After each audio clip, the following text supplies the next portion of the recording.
Hey everyone, Shark here, and I wanted to go over some things that you may have missed in all the excitement with the non-Krai launch.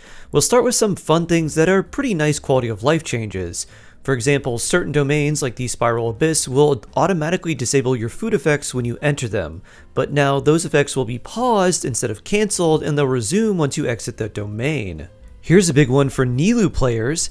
They've lowered the bloom damage you take from your own bloom cores by 60%, which is a huge buff and makes the healing requirement in nilou bloom teams a lot more manageable. One thing that's nice for newer players or just players who haven't done a lot of reputation quests is that you can now obtain the blueprints for condensed resin, the NRE quick food item, the crystal fly trap, and the wood collector directly from the blacksmiths in Mondstadt and Liyue. And for anyone who wants to play with friends or carry someone who is at a lower adventure rank, the enemies in co-op are now much easier to defeat, so it's going to be a lot easier to play with other people, especially if someone's not as strong as you are. Next, we'll cover the changes coming to Imaginarium Theater, since that's coming in October and most people won't realize that it's changing. First of all, the next Imaginarium Theater starting on October 1st will require Hydro, Electro, and Geo element characters, and the trial characters you're getting are Yelan, Aino, Veressa, Yansan, Ito, and Goro. The special guest stars, aka off-element characters you're allowed to use are Lauma, Baiju, Charlotte, and Aoife. So right away, we're not starting off with great elements or the best characters, but hopefully they won't be absolutely terrible because they are enhancing the bonus stats of characters' artifacts, their level, and their weapons in the upcoming Imaginarium Theater.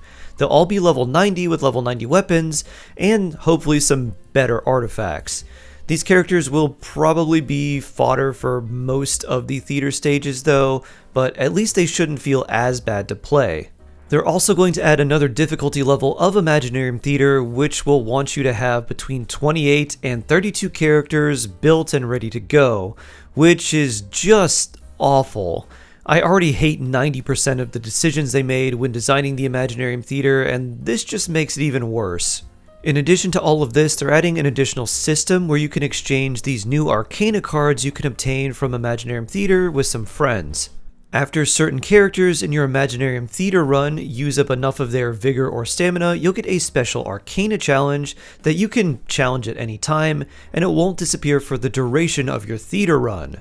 This can happen up to 2 times, and when you beat stage 10 of Imaginarium Theater and the Arcana challenges, you'll get additional rewards and you get to choose from a special Luna Arcana card once per theater season. You can trade these cards with friends, and it's just a fun little extra thing to do. It doesn't actually affect your score or affect your ability to complete Imaginarium Theater, so it's not really something to stress over. As for the unlock conditions to get the Arcana challenges, it's kind of vague at this point. We know that you have to use up a certain number of vigor points or stamina from characters in your theater run, but as far as which characters you need, we don't really know what that's going to be like, so I'm thinking it's going to be related to the trial characters, but it could also be related to using up a certain number of characters that are of a certain element. We'll just have to wait until October and see how it's going to be implemented. A small thing that might help people that are grinding adventure ranks is that they're increasing the adventure rank experience from the Shrine of the Depths from 60 to 90 adventure rank experience, and they're also increasing the adventure rank experience obtained from remarkable chests from 0 to 30. So that'll help you get your adventure rank up a little bit faster, but remember that ascending too quickly, especially from adventure rank 35 or adventure rank 45, can be a trap. But this will be good for players that are above adventure rank 50. Because above adventure rank 50 and especially above adventure rank 55, the experience grind to increase your adventure rank becomes really bad. On top of all of that, they have made the weekly battle pass missions a little bit easier to complete.